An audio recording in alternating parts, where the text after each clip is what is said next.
Allahu Akbar, Allahu Akbar. Pagi hari ini para hadirin adalah menjadi pemuda yang didambakan oleh Rasulullah SAW di bulan Ramadan. Tentunya pemuda, atau kalau dalam bahasa Arab asyab, masa muda, dalam bahasa Arabnya asyabab. Ini merupakan satu fase yang sangat menentukan dalam kehidupan seseorang. Asyhadu an la ilaha illallah. Assalamualaikum warahmatullahi wabarakatuh.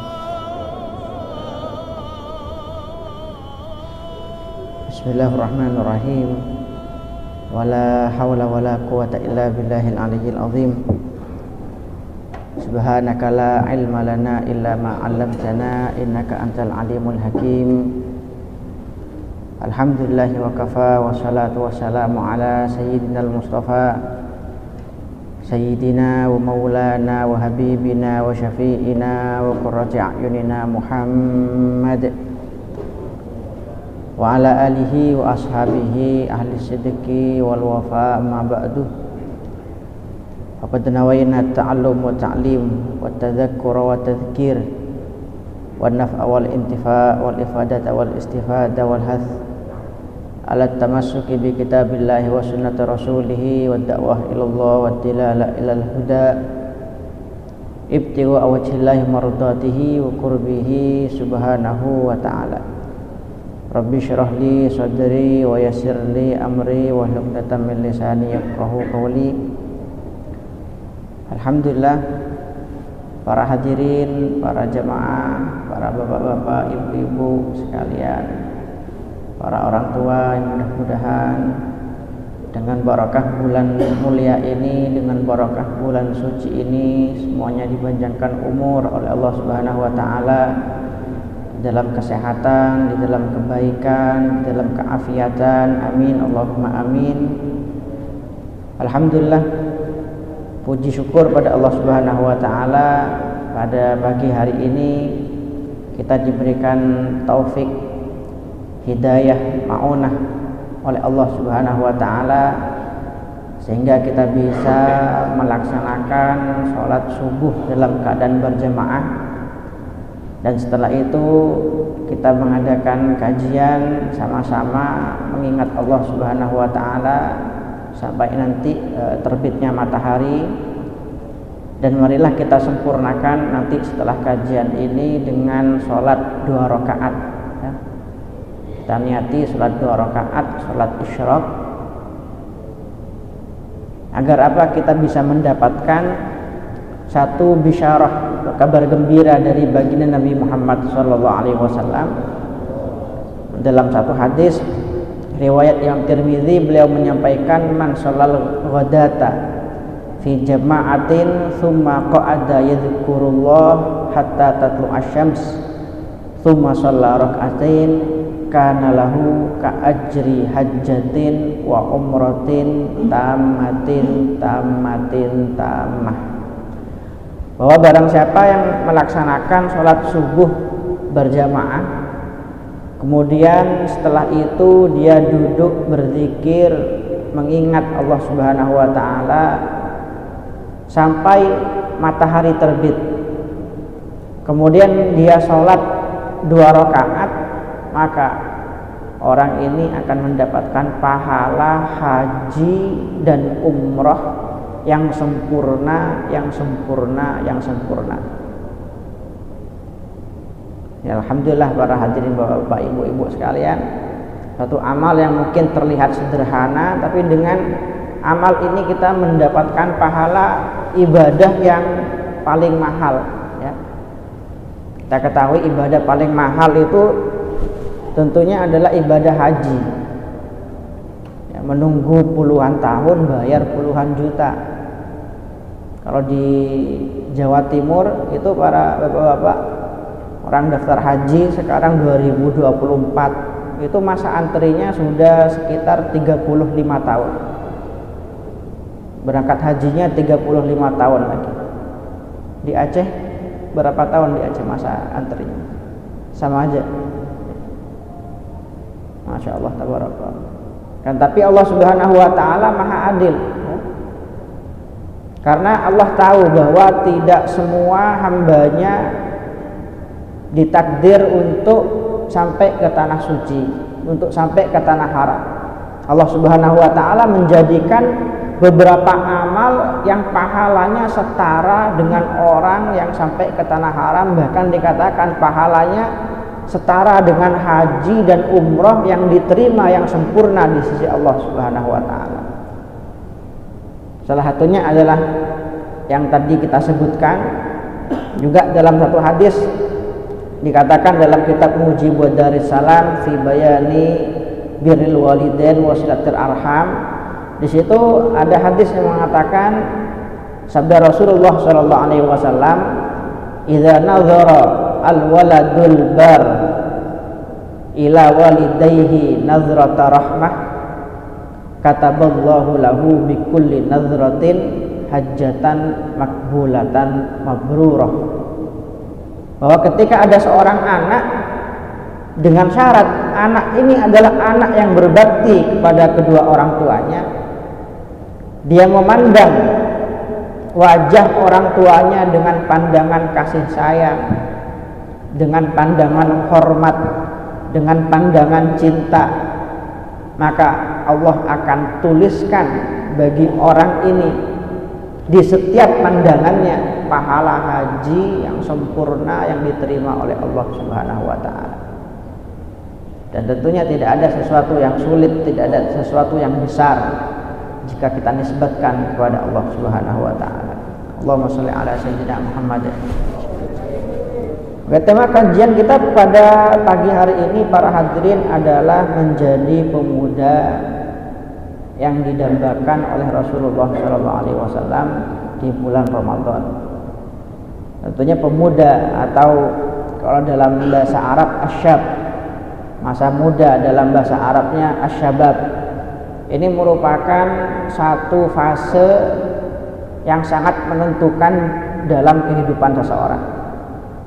Jadi seorang anak muda ini kalau memang dia baik, dia akan bisa baik sebaik-baiknya.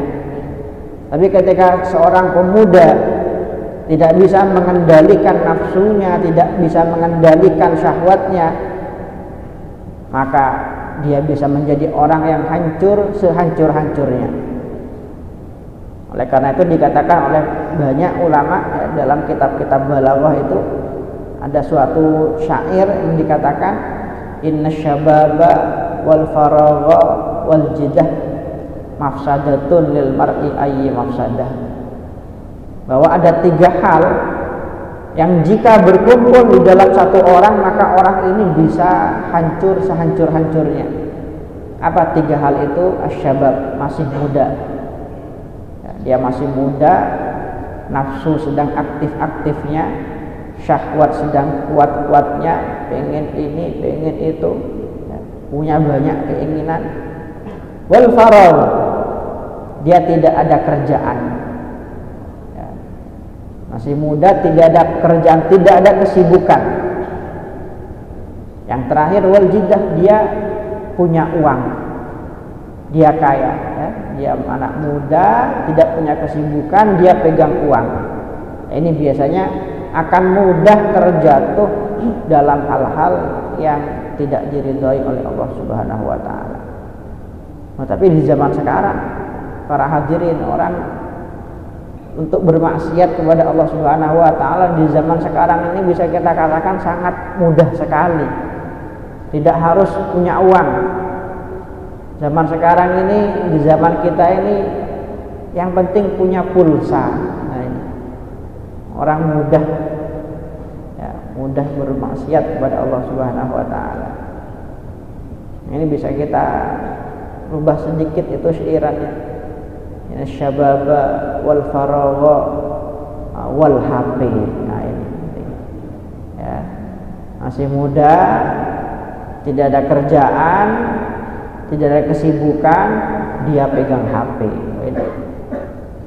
Ini bahaya kalau seperti itu.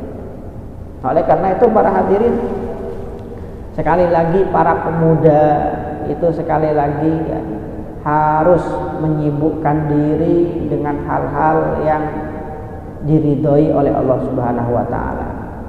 Dikatakan oleh sebagian ulama, an-nafsu illam tushghilha bil khairi syaghalatka bisyarri. Bahwa nafsu kita ini jika tidak kita sibukkan dengan kebaikan, maka nafsu kita akan menyibukkan kita dengan keburukan. Oleh karena itu ketika banyak orang di zaman sekarang ya, ketika mendengar tentang hadis bahwa para setan ya, bahkan pembesar setan, ketua-ketuanya setan itu ketika di bulan puasa diikat, dipenjara, diasingkan. Ada yang bertanya, kalau seperti itu mengapa kok masih banyak orang-orang di bulan puasa ini yang masih bermaksiat kepada Allah Subhanahu wa taala? Apa jawabannya? Ya karena memang banyak ya, manusia yang lebih setan daripada setan. Ya. Karena apa teman-teman, para hadirin, ya, kita punya godaan, satu hal yang dikatakan oleh para ulama, asbatsu min sab'ina syaitana. Kita punya sesuatu yang lebih jahat daripada 70 setan. Apa itu? Nafsu. Dikatakan oleh Imam Ghazali, cara membedakan antara godaan nafsu dengan godaan setan itu, kalau godaan setan kita bacain a'udzubillahi minasyaitonirrajim, itu kalau nggak hilang minimal dia melemah. Wah, ini berarti godaan setan. Tapi kalau godaan nafsu itu biarpun kita bacain Al-Fatihah, ayat kursi, Al-Baqarah, Al-Imran, bacain Al-Quran 30 juz gitu, ini tidak hilang-hilang, nggak pergi-pergi, itu tanda bahwa ini godaan nafsu, ini ajakan nafsu.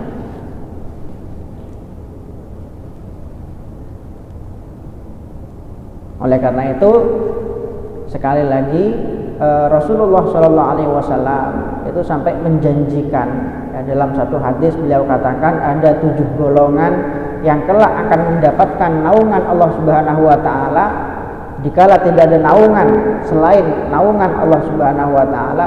Itu adalah syabun nasya'a fi ibadatillah, adalah seorang anak muda yang tumbuh dewasa dalam beribadah pada Allah Subhanahu wa taala. Rasulullah tidak menyebutkan rajulun, bukan, tidak menyebutkan wa syaikhun, tidak, tapi beliau menyebutkan syabun nasya'a fi ibadatillah. Karena memang suatu kemaksiatan itu, suatu kemaksiatan semakin besar godaannya, semakin berat ujiannya. Jika ditinggalkan oleh seseorang, jika dijauhi oleh seseorang, maka pahalanya akan sangat besar di sisi Allah Subhanahu wa taala. Begitu pula sebaliknya, jika ada kemaksiatan godaannya tidak terlalu besar, godaannya lemah sekali, tapi tetap dilakukan, nah ini menunjukkan nanti dosa yang akan diperoleh juga akan sangat besar. Oleh karena itu di antara golongan yang kata Rasulullah SAW, la yanzuru ilaihim yaumal qiyamah, la yanzurullahu ta'ala ilaihim yaumal qiyamah. Ada 3 golongan yang oleh Allah Subhanahu wa taala tidak akan dipandang dengan pandangan kasih sayang kelak di hari kiamat. Yang pertama adalah saikhun zanin, kakek-kakek yang berzina. Ini bukan berarti ketika anak muda berzina boleh, bukan. Tapi anak muda ini kan mungkin kalau kita pikirkan secara logika, masih muda, nafsunya sedang kuat, syahwatnya sedang aktif-aktifnya. Mungkin ketika terjatuh dalam zina, tidak kuat menghadapi godaan. Tapi ini ada seorang kakek-kakek sudah tua, sudah lemas, mungkin dia ada punya dorongan syahwat, kok masih tetap saja berbuat zina. Syekhun zanin, yang nomor 2 fakirun mutakabbir. Ini salah satunya juga fakirun mutakabbir. Karena biasanya orang itu sombong kalau dia punya pangkat, dia punya kedudukan, dia punya kekayaan, dia punya ketenaran. Tapi ini ada orang fakir, ada orang miskin, dia tidak punya hal yang mungkin mendorong dia untuk menjadi orang sombong, tapi dia tetap menjadi orang sombong. Nah, begitu pula dikatakan oleh para ulama adalah orang yang tidak berubah, bahkan tetap saja melakukan kemaksiatan di bulan suci seperti bulan Ramadan ini, maka itu juga ancamannya akan sangat besar dari Allah Subhanahu wa taala. Dikatakan oleh Rasulullah sallallahu alaihi wasallam, Raghiba anfu fulan, raghima anfu fulan, adraka Ramadan falam yughfar dzambuh. Celaka orang yang dia mendapati bulan Ramadan secara sempurna 1 bulan penuh, tapi Ramadan tidak mendorong dia untuk melakukan kebaikan-kebaikan, dia justru masih tetap melakukan keburukan-keburukan dan dosanya tidak diampuni oleh Allah Subhanahu wa taala. Oleh karena itu, para hadirin, untuk menjadi pemuda yang didambakan oleh Rasulullah sallallahu alaihi wasallam di bulan Ramadan, setidaknya ada 2 hal yang harus kita lakukan di bulan suci ini. Yang pertama adalah menteladani Rasulullah sallallahu alaihi wasallam. Kita harus tahu seperti apa Rasulullah sallallahu alaihi wasallam ketika bulan Ramadan. Apa yang dicontohkan oleh Rasulullah sallallahu alaihi wasallam kepada kita di bulan Ramadan. Dikatakan dalam satu hadis, karena Rasulullah sallallahu alaihi wasallam yajtahidu fi Ramadan ma la yajtahidu fi ghairihi. Rasulullah sallallahu alaihi wasallam ketika masuk bulan Ramadan bersungguh-sungguh bersemangat di dalam beribadah melebihi bulan-bulan yang lain. Wa yajtahidu fil ashril awakhir minhu ma la yajtahidu fi ghairiha. Dan Rasulullah sallallahu alaihi wasallam berijtihad, bersungguh-sungguh beribadah pada Allah Subhanahu wa taala di 10 hari terakhir di bulan Ramadan melebihi hari-hari Ramadan yang lain. Jadi jika bisa kita katakan puncak kemuliaan bulan Ramadan itu ada pada 10 malam terakhir. Alhamdulillah dari malam-malam 21 ya, nanti malam 22, malam 23, selanjutnya nanti sampai malam 30. Ini yang membuat banyak dari para ulama kita mengatakan bahwa malam Lailatul Qadar itu akan jatuh di antara 10 malam terakhir ya, di antara 10 malam terakhir. Dan ini tidak bertentangan dengan tradisi di sebagian masyarakat kita yang merayakan nuzulul Quran pada malam 17. Yang di Aceh di sini ada perayaan nuzulul Quran. Malam berapa? 17 ya. Nah, selama ini ada beberapa ustadz yang menyaksikan, katakan buat apa merayakan malam 17? Ini kan bertentangan dengan sejarah. Oh, mengapa di Al-Qur'an pun jelas katanya ya, bahwa Allah Subhanahu wa taala menurunkan Al-Qur'an pada malam Lailatul Qadar. Inna anzalnahu fi Lailatul Qadar. Sedangkan Lailatul Qadar itu dikatakan oleh para ulama di antara malam-malam 10 terakhir, mulai 20 sampai 30. Nah, 17 ini apakah termasuk 10 malam terakhir? Tidak. Kok bisa dirayakan pada malam 17? Nah, itu ada yang mengatakan para ulama bahwa Al-Quran itu diturunkan 2 kali. Al-Quran diturunkan 2 kali. Yang pertama, penurunan pertama secara duf'atan wahidah, secara langsung. Itu diturunkan ya ke langit dunia secara langsung oleh Allah Subhanahu wa taala. Ini penurunan tahap pertama. Ini yang kemudian diungkapkan dalam Al-Quran, dikatakan inna anzalnahu fi lailatul qadar. Nah, sedangkan penurunan tahap kedua selama 23 tahun berangsur-angsur disampaikan kepada Rasulullah Shallallahu Alaihi Wasallam. Nah, ini yang dikatakan oleh para ulama. Banyak ulama mengatakan, termasuk Al-Imam Ibnu Katsir, bahwa pertama kali turun kepada Rasulullah itu pada malam 17.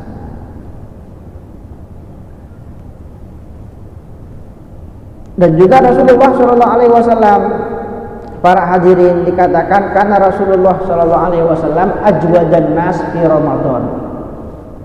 Jadi Rasulullah Shallallahu Alaihi Wasallam entah itu di bulan Ramadan atau di luar bulan Ramadan, orang yang sangat dermawan sekali, orang yang sangat murah memberi.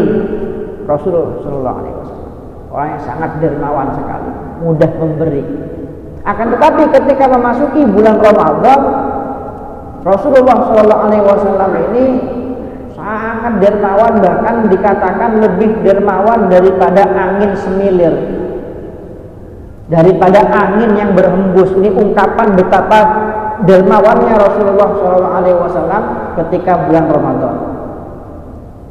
Ini mencontohkan kepada kita para hadirin bahwa di bulan Ramadan ini adalah momen yang paling tepat bagi kita untuk berbagi kebaikan kepada orang lain, untuk berbagi rezeki khususnya kepada orang-orang yang tidak mampu. Oleh karena itu, bulan Ramadan ini dinamakan oleh Rasulullah SAW dengan banyak nama. Salah satunya Rasulullah SAW menamakan Ramadan dengan Sayyidus Syuhur, atau rajanya para bulan, pemimpinnya para bulan. Bulan sepanjang tahun yang paling mulia, tentu saja jawabannya adalah bulan Ramadan. Nah, Rasulullah SAW juga menamakan bulan Ramadan ini dengan Syahrul Muwasah. Ya, Syahrul Muwasah. Apa itu?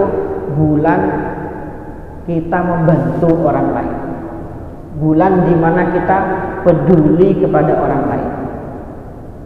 Yang dikatakan kepada seorang ulama, apa sebenarnya hikmah dari diwajibkannya puasa di bulan Ramadan?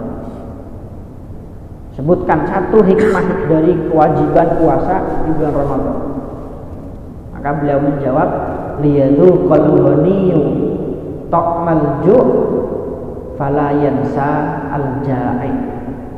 Agar orang kaya, orang mampu juga merasakan betapa tidak nyamannya lapar.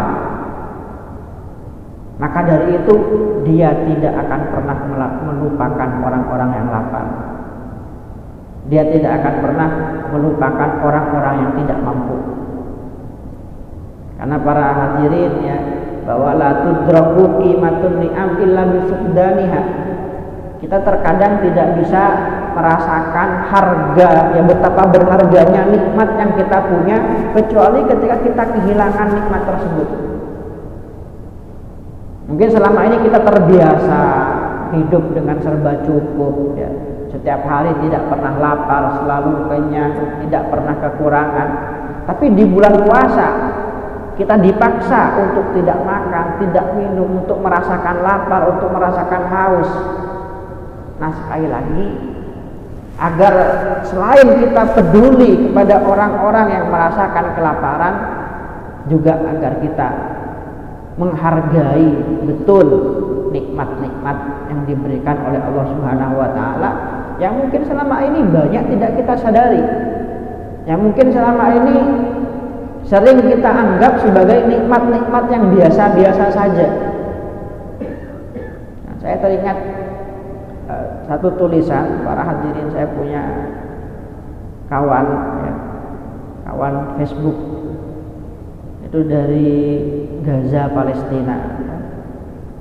sampai sekarang diserang oleh Israel. Itu beliau menuliskan ya, bahwa sudah berhari-hari atau sekitar 13 hari tidak menemukan makanan, tidak menemukan beras, tidak menemukan daging ya. Sampai beliau itu foto, saya ini akhirnya tercapai, saya beli 1 piring, ada beberapa potong daging dan separuh piring beras. Itu beliau tulis, saya beli ini dengan harga $100. Satu piring, setengah piring nasi, setengah piring daging, itu harganya $100, sekitar 1.500.000. Dan beliau bercerita seringkali katanya karena makanan diboikot, tidak ada bantuan makanan datang ke sana pada waktu itu, akhirnya terpaksa bawang putih atau bawang merah ya, bawang merah itu beliau potong-potong dibagi untuk 4 orang sebagai makanan pokoknya, makanan sehari-harinya untuk mengganjal perutnya yang lapar. Nah, beliau katakan, saya ini sampai-sampai harus mengambil air laut ya. Karena tidak ada bantuan air, harus mengambil air laut. Kemudian kami campur dengan gula. Agar apa? Agar mungkin bisa sedikit tawar dan bisa kami minum. Nah, ini para hadirin kita, sekali lagi dengan bulan puasa ini kita ingat ya, orang-orang di luar sana yang membutuhkan, orang-orang yang tidak mampu, orang-orang yang rezekinya selama ini jauh ada di bawah kita. Nah, dengan itu sekali lagi kita bisa lebih menghargai nikmat-nikmat pemberian Allah Subhanahu wa taala. Karena memang banyak di antara manusia di zaman sekarang ini yang merasa hidupnya paling sengsara, paling melas ya, paling menderita, bukan karena tidak punya nikmat, bukan karena kekurangan nikmat, tapi karena dia tidak mau menyadari nikmat-nikmat yang diberikan oleh Allah Subhanahu wa taala. Ada dulu satu kisah ya, kisah ini dinamakan kisah Tis'ah wa Tis'in, kisah 99 ya. Yaitu suatu ketika ada seorang raja yang dia punya banyak hal. Dia punya banyak harta, punya banyak kemewahan, punya banyak pengikut. Tapi dia mudah galau. Dia mudah galau dan wajahnya itu sangat sulit tersenyum, cemberut terus. Dan dia punya pengawal, yang pengawalnya ini meskipun orang miskin, orang sederhana, tapi wajahnya murah senyum, ceria. Seakan-akan pengawal ini hidupnya jauh lebih bahagia daripada raja. Akhirnya raja curhat kepada seorang menteri, ya, wahai menteri, ini saya raja, punya banyak kemewahan, punya banyak harta, tapi mengapa kok saya ini masih suka galau, suka risau, suka stres? Sedangkan saya ini punya pengawal, dia orangnya nggak punya apa-apa,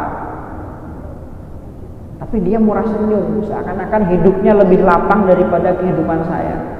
Ini sebenarnya yang raja saya atau dia? Nah, menteri berkata, raja, coba engkau uji pengawalmu itu dengan ujian 99. Apa itu ujian 99? Maka menteri ini di malam harinya mengambil kantong, diisi kantong ini dengan uang-uang dinar ini uang emas ya pada waktu itu, diisi uang dinar sebanyak 99. Tapi dia tulis di kantong ini, dia tulis, Assalamualaikum, ini hadiah untuk engkau. Di dalamnya ada uang emas sebanyak 100 uang emas. Ya, taruh di depan rumah pengawal ini. Di malam harinya ketika pengawal ini keluar, menemukan ada kantong lumayan besar di depan rumahnya. Dia ambil, dia baca suratnya, dia baca bahwa di dalam ini ada 100 uang emas. Nah, dia hitung, setelah dia hitung ternyata jumlahnya 99. Oh, kok 99? Dia hitung lagi, tetap 99. Sampai dia hitung sampai 10 kali, tetap 99. Karena memang sengaja isinya memang 99. Akhirnya dia berpikir, oh ini pasti ada satu yang hilang. Ini pasti ada satu, ini mungkin jatuh. Akhirnya dia keluar rumah, di malam hari dia cari di depan rumahnya, di selokan, di jalanan. Dia cari 1 jam, 2 jam, tidak ketemu-ketemu. Karena nggak ketemu, akhirnya dia membangunkan anaknya, membangunkan istrinya. Ayo cari, ini ada uang 1, uang emas hilang. Harus kita cari. Sayang sekali kalau nggak kita cari.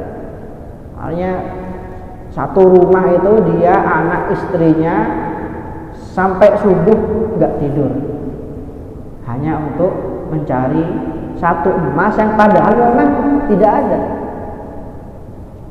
Nah, di pagi harinya ketika dia menghadap raja di istana, biasanya dia menghadap raja dengan penuh senyuman, wajah ceria. Sekarang dia menghadap raja dengan wajah cemberut. Apa? Karena sejak tadi malam ya, kepikiran ya, fokusnya hanya terfikirkan untuk mencari 1 emas yang hilang itu, yang padahal memang tidak diberikan untuk dia. Nah, begitu pula realita kita para hadirin, kenyataan kita banyak di antara kita ini oleh Allah Subhanahu wa taala ibarat kata diberikan nikmat 99. Ya, hakikatnya nikmat Allah bukan 99, jauh lebih banyak daripada itu. Tidak terhitung nikmat-nikmat pemberian Allah untuk kita. Kita diberikan nikmat oleh Allah Subhanahu wa taala, diberikan kenyamanan oleh Allah Subhanahu wa taala 99. Diberikan ujian, diberikan ketidaknyamanan 1. Tapi banyak manusia yang justru lebih memikirkan yang 1 ini daripada memikirkan yang 99.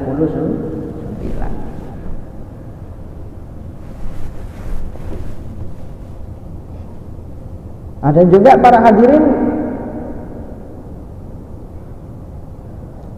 di bulan Ramadan ini jika kita ingin menjadi pemuda yang didambakan oleh Rasulullah SAW, dicintai oleh Rasulullah SAW, tentunya kita harus menjadi pemuda yang menjalankan perintah-perintah Rasulullah SAW di bulan Ramadan. Jadi perintah Rasulullah SAW kepada kita di bulan Ramadan itu secara garis besar ada dalam sabda Rasulullah SAW, fattaku syahr Ramadan, maka sayangilah bulan puasa kalian, maka jagalah bulan puasa kalian. Fa innal hasanat tudha'afu fiha, karena amal kebaikan di bulan Ramadan itu pahalanya dilipat gandakan. Meskipun para ulama berbeda pendapat berapa kali lipat pahala dilipat gandakan di bulan Ramadan. Ada yang mengatakan dilipat gandakan 70 kali lipat. Salat Isya 1 malam sama dengan salat Isya 70 malam. Sedekah 1000 sama dengan sedekah 70.000. Satu bacaan sholawat sama dengan 70 bacaan sholawat. Ada juga sebagian ulama termasuk Sa'id ibn Jubair, termasuk Ibrahim an-Nakhai mengatakan pelipat gandaannya bukan 70 tapi 1000 kali lipat. Ini menurut sebagian ulama pelipat gandaannya 70 masih kurang gitu. Pelipat gandaan amal di bulan Ramadan ini menurut sebagian ulama dilipat gandakan 1000 kali lipat. Fa innal hasanat tudha'afu fiha. Akan tetapi jangan hanya terlena dengan pahala-pahala yang dilipat gandakan. Dilanjutkan oleh Rasulullah, wa kadzalika as-sayyi'at. Begitu pula keburukan-keburukan, nilai-nilai dosa yang dilakukan oleh seseorang di bulan puasa tentunya tidak sama dengan dosa-dosa yang dilakukan di luar bulan puasa. Oleh karena itu, para hadirin, penting bagi kita sekali lagi di bulan Ramadan ini kita harus punya target. Lebih-lebih kita sekarang sudah ada di puncak, di penghujung bulan Ramadan. Yang dikatakan oleh Al-Imam Ibnul Jauzi, la yakun al-khailu aftana minka. Jangan sampai kuda itu lebih cerdas daripada kamu. Maksudnya bagaimana? Kuda ini kalau dalam perlombaan, ya, di dalam pacuan kuda, semakin mendekati garis finish, kuda ini semakin cepat atau semakin lambat? Semakin cepat. Nah, kita sebagai umat Nabi Muhammad jangan sampai kalah daripada kuda. Sekarang kita sudah mau memasuki finish bulan Ramadan, jangan malah tambah malas-malasan, jangan malah tambah kendor, tapi kita justru harus lebih meningkatkan amal-amal kita, khususnya di 10 hari terakhir di bulan Ramadan ini, yang para ulama sepakat mengatakan bahwa 10 hari terakhir di bulan Ramadan ini adalah hari-hari paling mulia, adalah bagian terbaik dari bulan Ramadan.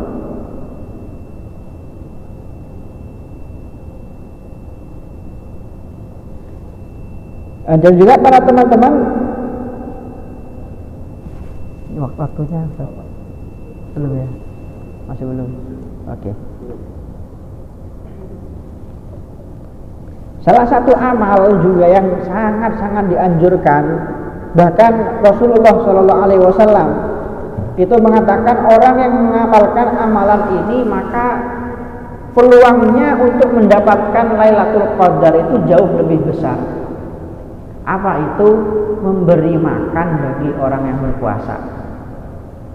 Itu secara jelas Rasulullah SAW mengatakan di dalam satu hadis, man aftara shaiman, ya, barang siapa yang memberikan buka puasa bagi orang yang berpuasa, min kasbin halalin, dari harta yang halal, dari pekerjaan yang halal, maka apa balasannya? Rasulullah mengatakan, sholat alaihil malaikah layali Ramadan. Para malaikat akan mendoakan orang ini sepanjang malam Ramadan. Mulai maghrib sampai subuh, sepanjang malam di bulan Ramadan para malaikat akan mendoakan orang ini. Wa safahu Jibril lailatul qadar. Dan orang ini akan disalami oleh malaikat Jibril, akan dijabat tangannya oleh malaikat Jibril pada malam Lailatul Qadar. Wa man safahu Jibril raqqa qalbuhu wa kasura damuh. Dan barang siapa orang yang disalami oleh malaikat Jibril pada malam Lailatul Qadar, akan ada tandanya, akan ada alamatnya. Apa alamatnya? Orang ini hatinya akan lembut dan dia akan mudah menangis jika mengingat Allah Subhanahu wa taala. Dari sini banyak para ulama menyimpulkan salah satu amal yang akan membuat peluang kita untuk mendapatkan Lailatul Qadar ini semakin besar adalah memberi buka bagi orang puasa. Dan para ulama mengatakan keutamaan memberi buka orang puasa ini, ya, akan didapatkan oleh orang yang makanan pemberiannya ini dimakan pertama kali oleh orang yang berpuasa. Jadi misalkan ada orang yang ada 3 orang memberikan makanan untuk orang yang berpuasa, ada yang memberikan nasi, ada yang memberikan gorengan, ada yang memberikan air. Maka jika orang ini meminum air dulu untuk membatalkan puasanya, untuk buka puasanya, Maka yang mendapatkan pahala memberi buka orang puasa adalah yang memberi air. Oleh karena itu, sekali lagi ini amal memberi buka puasa ini salah satu amal yang tentunya akan membuat kita menjadi pemuda yang diridhoi oleh Allah Subhanahu wa taala, khususnya di bulan puasa.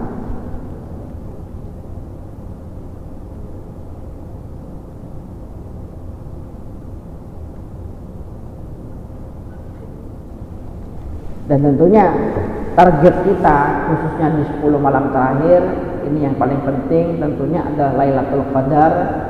Ini suatu malam para hadirin yang dikatakan oleh Rasulullah SAW ya, lebih utama daripada 1000 bulan yang di dalamnya tidak ada Lailatul Qadar.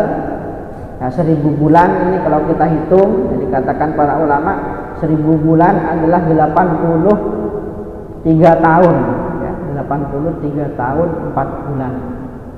Ini 1000 bulan.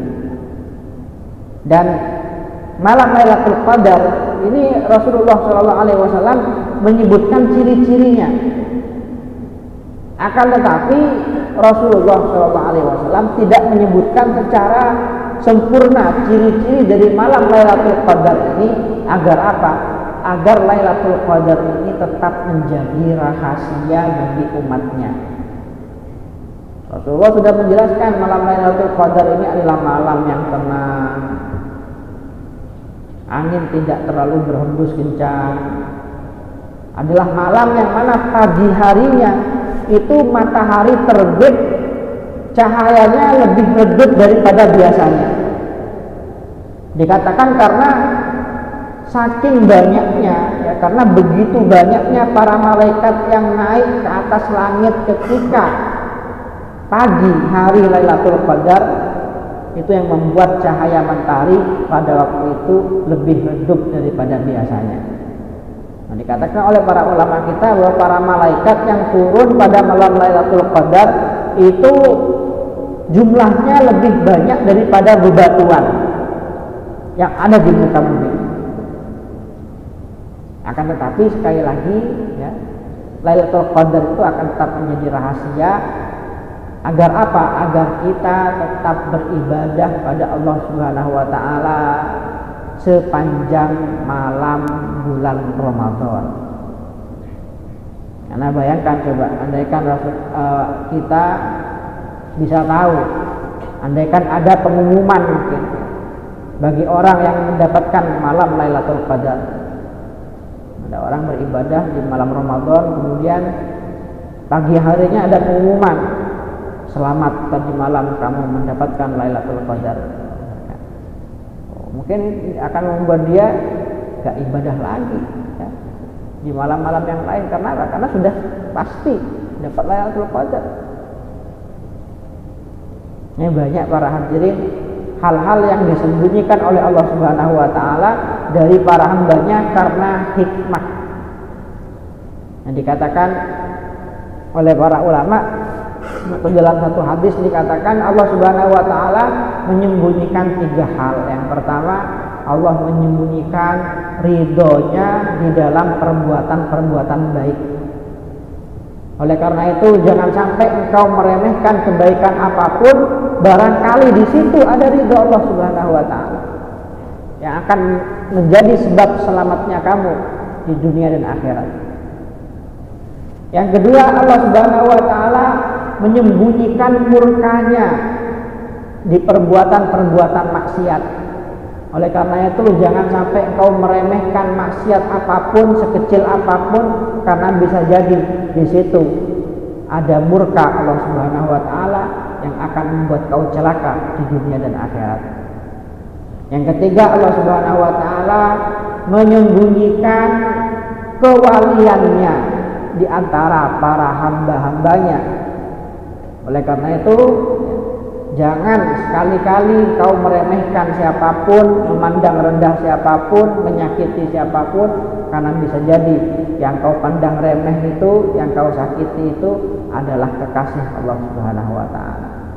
Nah, begitu pula malam Lailatul Qadar ini sampai kapanpun akan tetap menjadi misteri menjadi rahasia Allah Subhanahu wa taala karena hikmah apa itu tadi, agar kita tetap semangat, tetap antusias beribadah kepada Allah Subhanahu wa taala di malam-malam Ramadan yang lain yang di situ bukanlah merupakan malam Lailatul Qadar.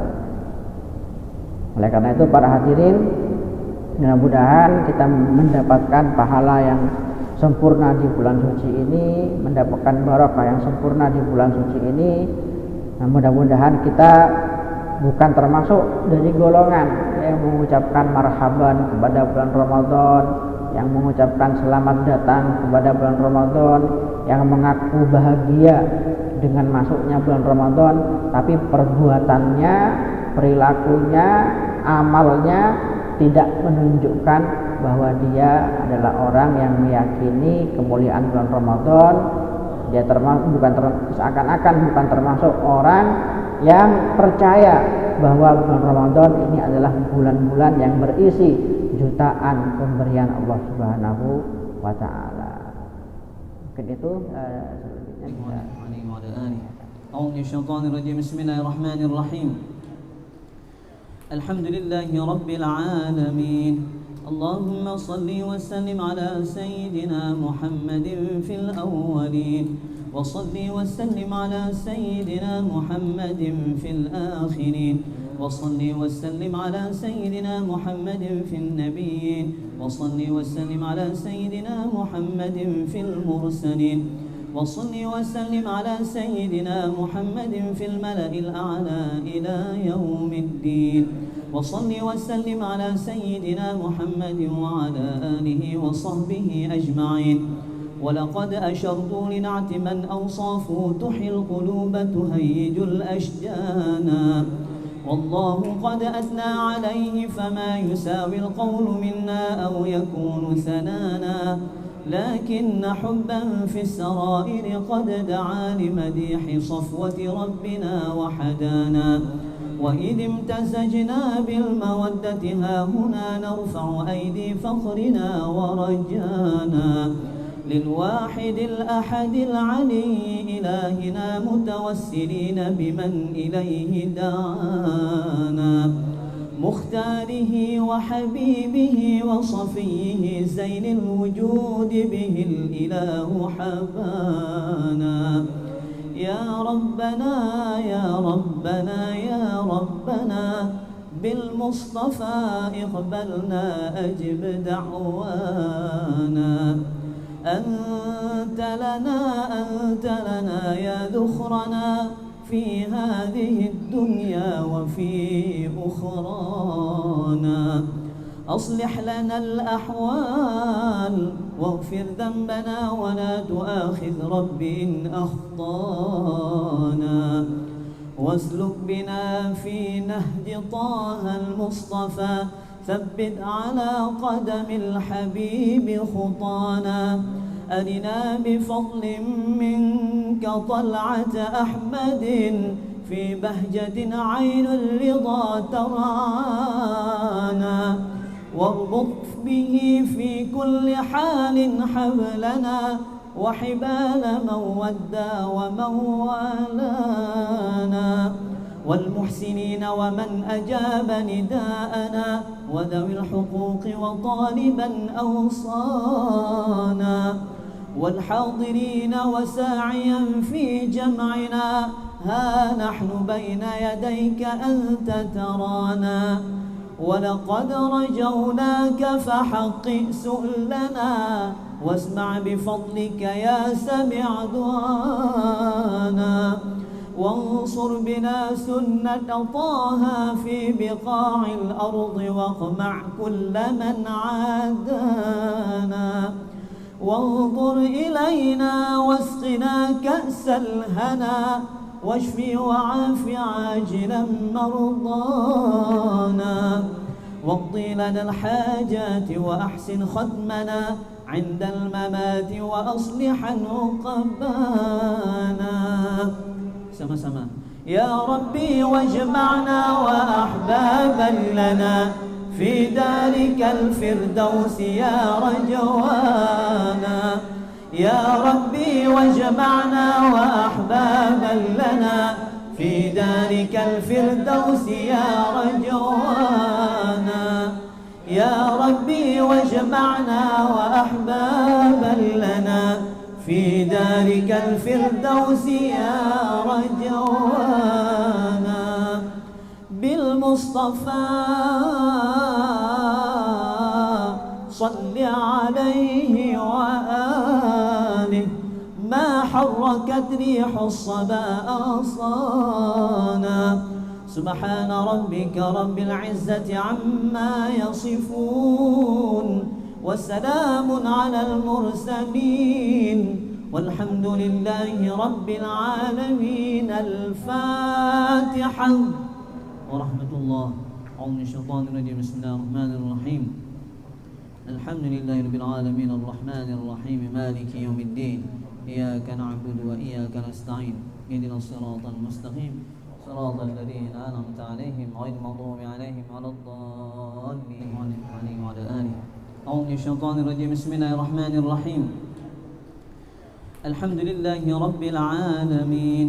اللهم صل وسلم على سيدنا محمد في الأولين وصل وسلم على سيدنا محمد في الآخرين وصل وسلم على سيدنا محمد في النبيين وصل وسلم على سيدنا محمد في المرسلين وصل وسلم على سيدنا محمد في الملأ الأعلى إلى يوم الدين وصل وسلم على سيدنا محمد وعلى آله وصحبه أجمعين.